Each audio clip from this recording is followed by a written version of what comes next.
మీ అందరికీ నా ప్రత్యేకమైన అభినందనలు. మరోసారి దేవుని వాక్యాన్ని మనందరం కలిసి ధ్యానం చేస్తున్నాము. దేవుని సంగతులు ఎంతకాలంగా చెబుతున్నామో, ఎంతకాలంగా వింటున్నామో, ఎన్ని సంవత్సరాలుగా మందిరాలకు వెళుతున్నామో, వస్తున్నాము అనేది ఒక ప్రధానమైన లెక్క. దానిని మనం కాదనడానికి ఏ విధమైన అవకాశము లేదు. కానీ మనము ఆధ్యాత్మిక ప్రగతిని ఎంత సాధించామనేది అత్యంత ప్రాముఖ్యమైన సంగతి కదండి. ఎంతకాలం బ్రతికామనేది ఒక లెక్క అయితే, బ్రతికి ఏమి సాధించామనేది మరొక ప్రధానమైన లెక్క కదా. ఎంతకాలం భక్తి చేశాము, ఎంతకాలం సేవ చేశాము, ఎన్ని ప్రసంగాలు చేశాము, ఎన్ని ప్రసంగాలు విన్నాము, ఎన్ని పుస్తకాలు చదివాము, ఎన్ని పుస్తకాలు రచించాము, ఎన్ని పాటలు పాడాము, ఎన్ని పాటలు రాశాము, ఎన్ని సంఘములు స్థాపించాము, ఎన్ని సేవా కార్యక్రమాలు నిర్వహించాము, ఇదంతా ఒక ప్రధానమైన లెక్కే. ఎవరి స్థాయిలో వారు అద్భుతమైన భౌతిక సేవలు అంటే సాంఘిక సేవలు, ఆధ్యాత్మిక సేవలు అద్భుతంగా ప్రజలకు అందిస్తున్నారు. వాటి విషయంలో ఏ విధమైన సందేహము లేదు. అయితే ఆధ్యాత్మికంగా మనము ఎంత ప్రగతిని సాధించామనేదే ప్రధాన అంశం. కానీ ఈ భౌతిక సంబంధమైన సంగతులు ప్రధానంగా దేవుడు గుర్తించి వాటిని బట్టి దేవుని సన్నిధిలో స్థానం ఇస్తాడని నేను అనుకోవట్లేదు. ఆ మంచి పనులను దేవుడు గుర్తించినప్పటికీ ఆత్మశుద్ధి, తత్సంబంధమైనటువంటి జీవన విధానము మన జీవితాలను అద్భుతంగా నడిపిస్తుంది కదా. ఈరోజు పౌలు పండితుడు చెప్పిన ఓ మాటను మీకు జ్ఞాపకం చేస్తాను. రోమా సంఘమునకు పౌలు రాసిన ఉత్తరం 12వ అధ్యాయము 1వ వచనములో ఈ విధముగా ఉన్నది. కాబట్టి సహోదరులారా, పరిశుద్ధమును దేవునికి అనుకూలమునైన సజీవ యాగముగా మీ శరీరములను ఆయనకు సమర్పించుకొనుడని దేవుని వాత్సల్యమును బట్టి మిమ్ములను బతిమాలుకొనుచున్నాను. ఎవరు చదివినా ఎంతో కొంత అర్థం అవుతుంది. అన్ని సంగతులు దైవ సేవకులు చెప్పినప్పుడే అర్థం కావటం కాదు, కానీ ఎంతో కొంత సదవగాహనతో ఆలోచించే వారికి కొన్ని సంగతులు అర్థం అవుతాయని నేను అనుకుంటాను. ఎవరికి తోచినట్లుగా వారు అర్థం చేసుకోవటం, ఎవరికి తోచినట్లుగా వారు బోధించటం కూడా సరి అయినటువంటిది కాదు. తెలిసిన సంగతులను ప్రజలకు అర్థమయ్యే రీతిలో బోధించటమే ప్రధానాంశం. అంతే వినయంతో వాటిని అంగీకరించటం వినే మన అందరికీ ఉండవలసిన సుగుణం. ఇక్కడ కాబట్టి సహోదరులారా అంటే దాని అర్థం సహోదరీలు లేరని కాదు. సహోదరులు అంటే సహోదరీలు కూడా అందులో ఉన్నారన్నమాట.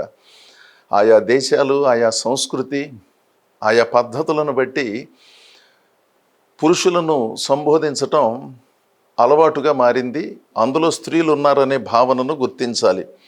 పరిశుద్ధమును దేవునికి అనుకూలమైన, ఇక్కడ సంగతిని మనం ప్రధానంగా గమనించాలి. దేవునికి అనుకూలమైన భక్తి విధానము మీరైనా నేనైనా జరిగించాలి. ప్రార్థనలు చేసిన, వాక్యాలు ప్రజలకు తెలియజేసిన, సంఘములను నిర్మించిన, సమావేశాలు ఏర్పాటు చేసిన, దేవుని పేరుతో రకరకాలైన కార్యక్రమాలను అద్భుతంగా జరిగించిన, దేవునికి అనుకూలమైన భక్తి అత్యంత ప్రధానమైనది. అదే దేవునికి యుక్తమైనది. అంతేగాని నాకు ఇష్టమైనట్లుగా నేను, మీకు ఇష్టమైనట్లుగా మీరు, అదేమంటే దేవుడు నాతో చెప్పాడు, దర్శనంలో చెప్పాడు, ప్రవచనం ద్వారా చెప్పాడు, చాలామంది ప్రవచనాలు చెప్పారు, దేవుడు నన్ను సేవలోకి పిలుస్తున్నాడు, దేవుడు ఫలానా పని చేయమని చెబుతున్నాడు. సంతోషమే. దేవుడు దర్శనాల ద్వారా, ప్రవచనాల ద్వారా, కళల ద్వారా, కొన్నిసార్లు మన అంతర్వాణి ద్వారా మాట్లాడి తన దివ్యమైన సంగతిని, సంకల్పాన్ని తెలియజేసే మాట ఎంతో నిజం, ఎంతో వాస్తవం. వాటిని మనం కాదనటానికి ఏ విధమైన అవకాశము లేదు. అయితే మనకొచ్చే కళ కానీ, దర్శనం కానీ, ప్రవచనం కానీ మన మనస్సాక్షి మనలను ప్రేరేపించిందండి, ప్రేరేపిస్తోందండి అనటం కానీ బైబిలుకు అనుబంధంగా ఉండాలి. బైబిలుకు అనుబంధము లేని అనుభవము వలన పెద్ద ప్రయోజనము లేదు. దానిని దేవుని చిత్తముగా మనం భావించటానికి అవకాశం లేదు. బైబిల్లో వ్రాయబడిన సంగతులు, మన గురించి వ్రాయబడిన సంగతులు, ప్రపంచాన్ని గురించి వ్రాయబడిన సంగతులు, సంఘమును గురించి వ్రాయబడిన సంగతులు, సంఘము అంటే విశ్వాసులు, కొన్నిసార్లు మనకు అర్థం కావు గనుక, కొన్నిసార్లు కొన్ని భావాలను గ్రహించటానికి మనకు సరి అయిన బుర్రజ్ఞానము లేదు గనుక దేవుడు మరో పద్ధతిలో ఆ సంగతులనే మనకు వివరంగా దృశ్యం ద్వారా కానీ, శ్రవ్యం ద్వారా కానీ తెలియజేస్తాడు. ఈ సంగతిని గుర్తించాలి. బైబిల్లో లేని అనుభవాలు చెబుతూ ఉంటారు కొంతమంది. ఎక్కడి నుంచి తీసుకొస్తారో ఏంటో మనకు తెలియదు. అదేమంటే దేవుడు నాతో చెప్పాడండి అని మన నోళ్ళు మూయిస్తారు. ఇంకా మాట్లాడటానికి అవకాశం లేదు. దేవుడే చెప్పాడంటున్నారు కనుక మనం మాట్లాడితే ఎదురు చెప్పినట్లు అవుతుందేమో. ఒకవేళ దేవుడే గనక చెప్పినట్లయితే మనము ఆ దేవుని చిత్తమును ఇబ్బంది పెట్టిన వాళ్ళం అవుతామేమోననే భయంతో కొంతమంది ఉపసంహరించుకుంటున్నారు. అందుకని దేవుని ప్రజలారా, దేవునికి అనుకూలమైన భక్తి చేయాలి అంటే ఏదేదో సంక్లిష్టమైన పద్ధతులను చేయాలని, శరీరాన్ని నలగగొట్టుకోవాలని, అదో రకమైనటువంటి విచిత్రమైన ధోరణులను అనుసరించాలనే నియమం ఏమీ లేదు. మనలో ఉన్నటువంటి జీవుడు అంటే ఆత్మ పరమాత్ముడైనటువంటి దేవునితో అనుబంధము చేయబడి అందులో ఉన్న జీవసారాన్ని పొందుకుంటూ చక్కని జీవన శైలిని మనం అలవాటు చేసుకుని జీవితాలను కొనసాగించాలి. అర్థవంతమైన భక్తి చేసేవారు ఎప్పుడూ విచిత్రంగా, విడ్డూరంగా, వెర్రిగా ప్రజలకు కనబడరండి. ఎందుకంటే ఆత్మశుద్ధి వారికి విజ్ఞానాన్ని నేర్పిస్తుంది, భౌతిక జీవన విధానాన్ని నేర్పిస్తుంది, ఆలోచించే పద్ధతులను నేర్పిస్తుంది. అంతేగాని విచిత్రంగా, విడ్డూరంగా, అనవసరమైనటువంటి రీతిలో వారు గందరగోళమైన పరిస్థితులు దేవుని పేరుతో సృష్టించరు. ఆత్మజ్ఞానం కలిగిన వారికి, ఆత్మశుద్ధి కలిగిన వారికి, మిగిలిన వారికి అదే వ్యత్యాసం. ఎవరైనా దేవుని పేరుతో కానీ లేదా భక్తి పేరుతో కానీ అనవసరమైన హడావిడిని అధికంగా సృష్టిస్తూ ఆర్భాటానికి పోతూ ఉన్నారనుకోండి, అలాంటి వాళ్ళల్లో ఆత్మ సంబంధమైన జ్ఞానము లేదనే సంగతిని మనము గుర్తించాలి. దేవునికి అనుకూలమైన భక్తి అంటే హడావిడి, ఆర్భాటం చేయటం, డబ్బులు క్రొమ్మరించి రకరకాలైనటువంటి కార్యక్రమాలు జరిగించటం. అదేమంటే ఏ కార్యక్రమం చేసినా మనమే చేయాలి, ఈ ఊళ్ళోనూ, ఈ జిల్లాలోనూ, ఈ రాష్ట్రంలోనూ, ఈ దేశంలోనూ అన్నట్లుగా అదో రకమైనటువంటి ఆధ్యాత్మిక బడాయితనంతో కార్యక్రమాలను నిర్వహించి అదేదో ఉన్నతమైనటువంటి ఆధ్యాత్మిక స్థితి అని దేవుని ఎంతోమందికి మేము తెలియజేశామనే భావనలో కొంతమంది ఉండటం మనం చూస్తున్నాం కదా. కొన్నిసార్లు నాకు అనిపిస్తుంది, దేవుని మనం పరిచయం చేయటం, దేవుని మనం తెలియచేయటం పెద్ద మాటలు కదండి. ఏదో సౌకర్యార్థం అప్పుడప్పుడు కొంతమంది వినియోగిస్తూ ఉంటారు. నేను కూడా అప్పుడప్పుడు వినియోగించానేమో కానీ ఆ తర్వాత చాలా కాలం క్రితమే ఉపసంహరించుకున్నాను. దేవుని నేను పరిచయం చేయటం ఏమిటి? దేవుని నేను ఏ విధంగా ఘనపరచగలను? దేవదూతలు ఘనపరుస్తున్నాయి. నేను కూడా దేవుని స్తుతించి పాడి దేవుని మాటలు చెప్పినప్పుడు ఆ మాట ఎందుకు కొంచెం పెద్దగా అనిపించింది. నా బోటివాడు దేవుని పరిచయం చేయటం సాధ్యమవుతుందా? ఆకాశములు, అంతరిక్షములు, భూమి, అందులో ఉన్న ప్రతి విభాగము దేవుని గురించి తెలియజేస్తూ ఉంటే నేను పరిచయం చేయకపోతే, నేను వాక్యం చెప్పకపోతే, నేను ఆ ప్రాంతానికి వెళ్ళకపోతే అసలు అక్కడ దేవుని గురించి తెలియదు అనే ఆలోచనే నన్ను కాస్త ఇబ్బంది పెడుతుంది. దేవుని పరిచయం చేసే అంత శక్తి నాకు లేదని అనిపిస్తుంది. అది నా భావన. ఒకవేళ దానిని సవరించుకోవాలని మీలో ఎవరైనా సూచనగా చెబితే దానిని పరిశీలించి దేవుని వాక్య వెలుగులోనే సవరణ చేసుకోవాలి. అయితే నేను ఎప్పటికీ భావించేది ఏమిటంటే, దేవుడే మనలను ప్రపంచానికి పరిచయం చేశాడు. దేవుడే మనలను ఆ గ్రామానికి, ఆ ప్రాంతానికి, ఆ పట్టణానికి తీసుకువెళ్ళాడు. కానీ మనమేదో దేవుని మోసుకుంటూ వెళ్ళి మనం అక్కడికి వెళ్ళనందున అక్కడ సంఘం లేకపోవటము లేదు, మనం వెళ్ళకపోతే ఇంకొకరు వెళతారు. దేవుడు తన దాసులను, విధేయులైన వారిని పంపించి తన కార్యక్రమాలను నిర్వహించుకుంటాడు కదా. అందుకని దేవుని పరిచయం చేసామండి. ఆ గ్రామానికి మొట్టమొదటిగా మనమే వెళ్ళామండి. ఆ గ్రామంలో యేసు ప్రభు అంటే ఎవరో తెలియదండి, నేనే మొట్టమొదటిసారిగా వెళ్ళాను. ఆ ఆధిక్యతను దేవుడు అలాంటి వారికి ఇచ్చిన మాట నిజమే. కానీ మనము వెళ్ళి చెప్పే వరకు ఆ దేవుని సంగతులు వారు గ్రహించలేకపోయారు అనే భావము కొంచెం పెద్దగా అనిపిస్తుంది నాకు. ఎందుకంటే దేవుని పరిచయం చేసే అంతటి గొప్పవాళ్ళం కాదు కదండి. వాళ్లకు దేవుడనే శబ్దం తెలుసు, దానిని అర్థమయ్యేటట్లుగా చెప్పే అవకాశాన్ని కొంతమంది దైవ సేవకులకు, విశ్వాసులకు దేవుడు ఇచ్చాడని మనం భావించాలి. మీకు అర్థమయ్యేటట్లుగానే చెప్పానని నేను అనుకుంటున్నాను. ఈ సంగతిని పరిశీలించండి. దేవునికి అనుకూలమైన భక్తి చేసేవాళ్ళు ఎప్పుడూ కూడా చాలా పద్ధతిగా, ఆధ్యాత్మిక సంస్కారంతో ఉంటారండి. అనవసరమైనటువంటి దర్పాన్ని ప్రదర్శించరండి. అనవసరంగా నేనేదో ఉన్నతమైనటువంటి మనిషిని అనే భావన కంటే ఉన్నత భావాలతో వారు స్పందిస్తారండి. ఆ ఉన్నతమైన భావాలు కలిగిన వాళ్ళు ఎప్పుడూ కూడా ఉన్నతమైన జీవన శైలిని కొనసాగిస్తారు. అలాంటి వాళ్ళను మీరు పరిశీలించి వాళ్ళ దగ్గరికి వెళితే ఏదన్నా కాస్త విలువైన మాటలు వినటానికి అవకాశం ఉంటుంది. ఎందుకంటే మన జీవితాలలో సమయం ఎంతో విలువైనది కదండి. అందుకని విలువైన సమయాన్ని ఎక్కడ పడితే అక్కడ ఖర్చు పెట్టడం, ఎక్కడికి పడితే అక్కడికి వెళ్ళిపోవటం, ఏది పడితే అది వినటం, ఇలాంటి వాటిని జరిగించకుండాను అర్థవంతమైన మాటలు, దేవుని సంగతులను, దేవునికి ప్రాధాన్యతనిస్తూ తమ్మును తాము ఉపసంహరించుకుంటూ ఒదిగి ఉండి దేవుని సేవలు జరిగించే వారిని అనుసరించటం, ఆదరించటం, ప్రోత్సహించటం మీరు నేను చేయవలసింది. కానీ మన ఇంటికి దగ్గరగా ఉందండి మందిరం, అందుకని నేను వెళ్తున్నానండి, ఎప్పుడు పడితే అప్పుడు వెళ్తున్నానండి, 10 గంటలకు ఆరాధన అంటే 12 గంటలకి, కొన్నిసార్లు 12:30కి, కొన్నిసార్లు ముగింపు ప్రార్థనకు ముందెళ్ళి కానుక సమర్పించుకుని వచ్చేస్తున్నానండి అని అదో రకమైన అర్థం లేని నిజాయితీతో జీవించినంతకాలం చెప్పుకుంటూ పోతూ ఉంటారు కొంతమంది. అర్థం లేని అనాలోచనతో కూడిన భక్తి చేసుకుని దేవుని ద్వారా పబ్బం గడుపుకునే ధోరణి అన్నమాట. ఒకసారి ఆలోచన చెయ్యాలి. దేవునికి అనుకూలమైన భక్తి అంటే మీకు నాకు అనుకూలమైన భక్తి కాదు, మీకు నాకు అనుకూలమైన బోధలు చేసుకుని బ్రతకటం కాదు. దేవుని ఆలోచనల చొప్పున మీరు నేను మనందరం నడుచుకోవాలి. చెప్పేవారైనా వినేవారైనా ఆధ్యాత్మిక సూత్రాలు ఒకటే. కాకపోతే కొంతమంది కొన్ని సంగతులు ఎక్కువగా నేర్చుకున్నారు, కొంతమంది కొన్ని సంగతులు తక్కువగా నేర్చుకున్నారు. అంతకంటే మనం పెద్దగా చెప్పుకోవడానికి ఏమీ లేదు. ఎందుకంటే నాకంటే వయసులో పెద్దలు, మీకంటే వయసులో పెద్దలు, కాస్త చురుకైన మానసిక స్థితి కలిగిన వాళ్ళు ప్రార్థన ద్వారా దేవునిలో నుండి కొన్ని సంగతులు గ్రహించారు. వాటిని మనం తప్పనిసరిగా అంగీకరించాలి. వారు చెప్పిన మాటలకు విధేయులము కావాలి. అంతేగాని దేవుని వాక్యాన్ని బోధించే దైవ సేవకులు కొన్ని సంగతులకు అతీతులు, వాళ్ళు ఏమైనా చేయొచ్చు, ఏమైనా మాట్లాడవచ్చు, విశ్వాసులేమీ చేయకూడదనేది ఏమీ లేదు. అసలు ప్రాథమికంగా మీరు నేను మనందరం విశ్వాసులమే కదా. విశ్వాసము మనలో ఉన్నది కనుక విశ్వాసులు అంటున్నారు. దేవుని పైన మనకున్న విశ్వాసాన్ని ఎంత వినయంగా, ఎంత శుభ్రంగా, ఎంత సంస్కారంగా ప్రదర్శించాలండి. మన మాటలైనా, మన పద్ధతి అయినా, మన జీవన విధానమైనా. ఒకవేళ ఎప్పుడైనా ఎక్కడైనా పొరపాటు జరిగితే మనుషులం కదా, నేనైనా మీరైనా కొన్నిసార్లు తడబడతాం. ఆవేశంలో అనాలోచనగా స్పందించే అవకాశం ఉన్నది.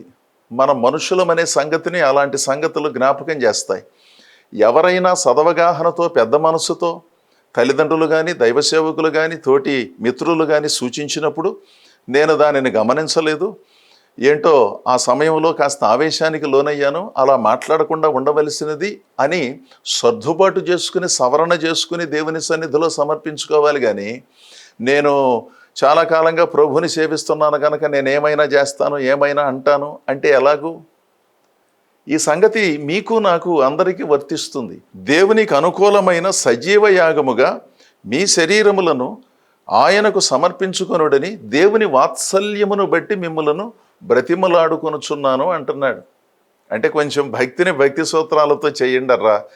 మీ వీలును బట్టి చేయటం, కష్టం వచ్చినప్పుడు పరిగెత్తుకుంటూ వెళ్ళటం, కష్టం వచ్చినప్పుడు కనపడిన వాళ్ళందరికీ అభ్యర్థన చేయటం, ప్రార్థన చేయండి అని. ఇదొక పద్ధతిగా సాగుతోంది కదా క్రైస్తవ సంఘాలలో. మీరు కూడా ఆలోచించండి.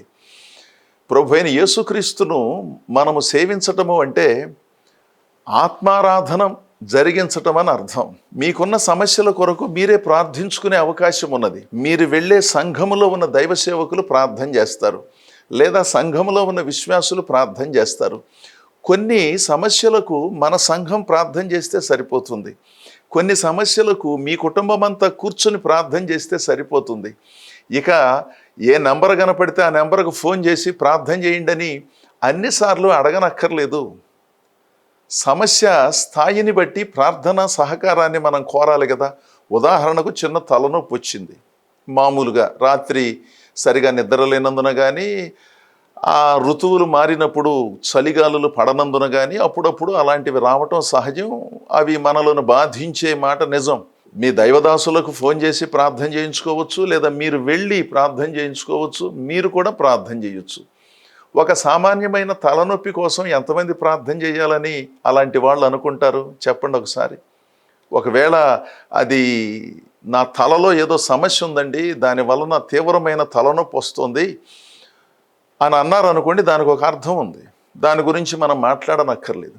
సామాన్యమైన జలుబులు, సామాన్యమైన తలనొప్పులు, సామాన్యమైన కాలు నొప్పులు ఇవి వస్తూ పోతూ ఉంటాయి శరీరంలో. ప్రార్థన చేసుకోవాలి. దానికి ప్రపంచంలో ఉన్న దైవ సేవకులందరూ ప్రార్థన చెయ్యాలని కోరుకోవటం కూడా సరి అయినది కాదు కదా. దేవునికి అనుకూలమైన భక్తి విధానాన్ని మనం అనుసరించాలి. కాకపోతే ఏంటంటే ఈ సంగతులు ఇంత వివరముగా చెప్పే అవకాశము చాలామందికి లేనందున, చెప్పిన విని అర్థం చేసుకునే ఆధ్యాత్మిక మానసిక స్తోమత లేనందున కొంతమందికి అర్థం కావు. ప్రార్థన చేయండి అని అడగటం తెలుసు కానీ వాళ్ళు ప్రార్థన చేసుకోవడం తెలియదు. వాళ్ళు ప్రార్థనా మందిరానికి వెళ్ళటం చేత కాదు. ఏనాడు సమయానికి వెళ్ళరు. ఏదో ఒక సందర్భంలో వెళ్ళటం రావటం తప్ప అసలు ప్రాథమికమైన సంగతులకు దారి లేదు. కానీ ఆ అబ్బాయి కోసం ప్రార్థన చేయండి, ఆ అమ్మాయి కోసం ప్రార్థన చేయండి. వాళ్ళు ప్రార్థన చేసుకుంటారా? చిన్నప్పటి నుంచి వారు క్రైస్తవ కుటుంబంలో పుట్టారు కదా, వాళ్ళని పెంచవలసిన బాధ్యత తల్లిదండ్రుల పైన ఉన్నది కదా, దాన్ని వదిలేశారు. ఇప్పుడు వాళ్లకు కావలసినటువంటి భౌతిక ఈవుల కోసం మాత్రమే దైవ సేవకులందరూ ప్రార్థన చేయాలి. మీరు ప్రార్థన చేశారు, మీ సంఘానికి కాపరిగా ఉన్నవాళ్ళు ప్రార్థన చేశారు కదండి, సరిపోతుందిలే. చక్కగా దేవుని మందిరానికి వెళ్ళి దేవుని వాక్యాన్ని అనుసరిస్తే అద్భుతాలు జరుగుతాయని నాబోటి వాడు చెప్పాడు అనుకోండి, మీరు నెంబర్ ఇచ్చారు కదా, మీరు ప్రార్థన చేయరా అంటారు. ప్రార్థన చేయటం చేయకపోవటం కాదు, ఒక సామాన్యమైన సంగతికి ఎంతమంది ప్రార్థన చేయాలి? ఇక అవే అంశాలను ప్రార్థన చేస్తూ కూర్చుంటే అత్యంత ప్రాముఖ్యమైన సంగతులను గురించి ఎవరు ప్రార్థన చేస్తారు? ఒకవేళ పెద్ద పెద్ద సమస్యలు ఉన్నాయనుకోండి, ప్రపంచానికి సంబంధించిన సమస్యలు, యుద్ధ వాతావరణం ప్రపంచమంతా ఆవరించి ఉన్నప్పుడు అన్ని ఖండాలలో ఉన్న సంఘాలు, అందులో ఉన్న విశ్వాసులు, సేవకులు ప్రార్థన చేస్తారు. ప్రపంచానికి ఒక అనారోగ్య విపత్తు వచ్చిందనుకోండి, అలాంటప్పుడు అందరూ కలిసి ప్రార్థన చేస్తారు. తప్పదు. ఒక సామాన్యమైన సంగతిని మనము దేవుని ద్వారా పొందుకోవటానికి 1000 మంది ప్రార్థన చేస్తే స్వస్థత వస్తుందని భావించమాకండి. అనుకూలమైన భక్తి, దేవునికి అనుకూలమైన భక్తి, మీకు నాకు అనుకూలమైన భక్తి కాదు. దేవునికి అనుకూలమైన భక్తిని మనం జరిగించటం నేర్చుకుంటే దేవుడు అద్భుతాలు చేస్తాడు. మనం చేయవలసిన శారీరక వ్యాయామం చేయకుండాను ఇక ఎంతసేపు నాకు షుగర్ తగ్గాలని ప్రార్థన చేయండి, నాకు బీపీ తగ్గాలని ప్రార్థన చేయండి అనటం ఎంతవరకు సరి అయినదో ఒకసారి ఆలోచించండి. ఒకవేళ వయసులో పెద్దలు మోకాళ్ళు బాగా ఇబ్బంది పెడుతున్నాయి, నడిచే అవకాశం లేదు, వారు నడిచే కాలంలో వారి పనులు వారు చేసుకున్నారు కానీ ఆరోగ్యాన్ని పట్టించుకోలేదు, మొత్తానికి ఇప్పుడు నడిచే అవకాశం లేదు, ప్రార్థన చేయండి సార్, షుగర్ తగ్గట్లేదు, బీపీ తగ్గట్లేదు అంటే దానికి ఏదో ఒక అర్థం ఉన్నదని సమర్థించుకోవచ్చు.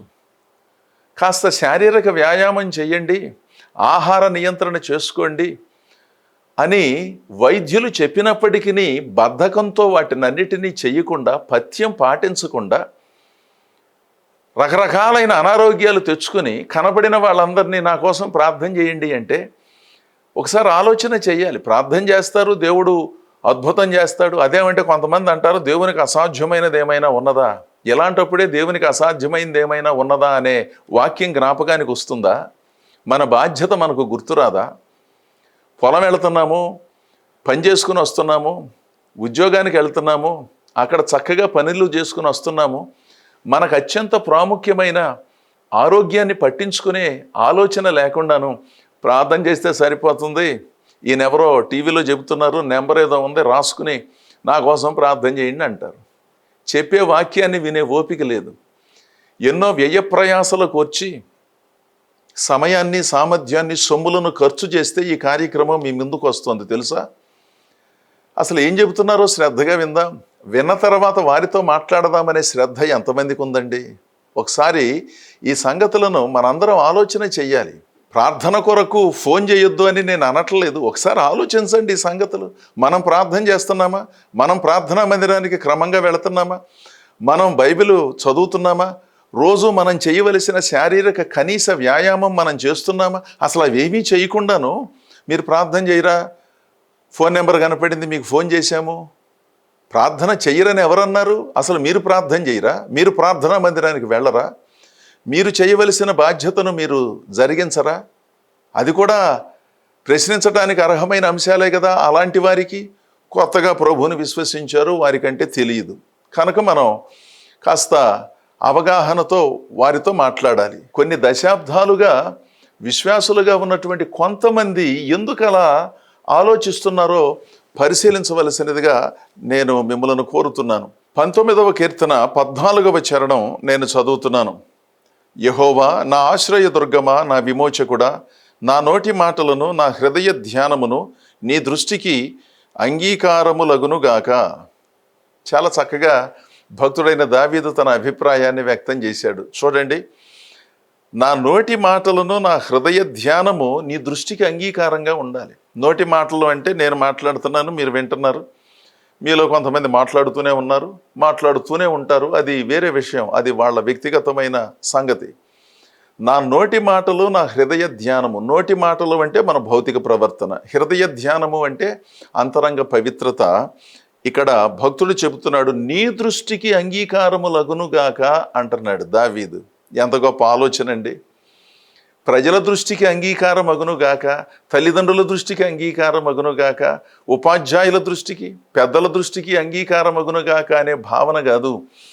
సృష్టికర్తమైన నీ సన్నిధిలో నీకు అంగీకారం కావాలి నాయన. నీకు అనుకూలమైన భక్తిని, మీరు ఆశించే చక్కని నిర్మలమైన జీవన విధానాన్ని నేను జీవించాలి కదా. ప్రజలకు అనుకూలంగా ఉండటం, ప్రజల తలలలో నాలుకగా ఉండటం మంచిదే. ఇవన్నీ చురుకుగా ఉండటం గొప్ప సంగతి కదా. దాని గురించి మాట్లాడేదేమున్నది? మనం చేసే భక్తి, మనం చేసే ప్రసంగాలు, మనం చేసే సేవలు, మనము నిర్వహిస్తూ ఉన్న కార్యక్రమాలు దేవునికి అనుకూలముగా ఉన్నాయా, యుక్తమైనవిగా ఉన్నాయా? ఈ సంగతులను మనం పరిశీలించుకోవాలి. అంతేగాని అనవసరమైనటువంటి సంగతులకు అధిక ప్రాధాన్యతనిచ్చి అన్నీ తెలిసినట్లుగా మాట్లాడుతూ ప్రాథమికమైన సంగతులను పట్టించుకొని ధోరణి కూడా పరిశీలించుకోవాలి కదా. భక్తుడైన పౌలు 2 కొరింథీ పత్రిక 4వ అధ్యాయము 16వ వచనములో, కావున మేము అధైర్యపడము, మా బాహ్య పురుషుడు కృషించుచున్నను, ఆంతర్య పురుషుడు దినదినము నూతన పరచబడుచున్నాడు. చక్కని మాటలు చెప్పాడు. మాకెన్నో ఇబ్బందులు ఎదురవుతున్నాయండి, చాలా కష్టాలు ఎదురవుతున్నాయి. మా బాహ్య పురుషుడు ప్రతిరోజు ఇబ్బంది పడుతున్నాడు. అంటే ప్రజలు నిందిస్తున్నారు, హింసిస్తున్నారు, రకరకాలుగా వ్యవహరిస్తున్నారు. అయినప్పటికీ మేము అధైర్యపడకుండా అంతరంగంలో ఉన్న దేవుని సహాయంతో ఈ దేవుని సేవలను జరిగిస్తున్నామని ఎంత నిబ్బరంతో చెప్పుకున్నాడో చూడండి. దేవునికి అనుకూలమైన భక్తి అంటే ఇదండి.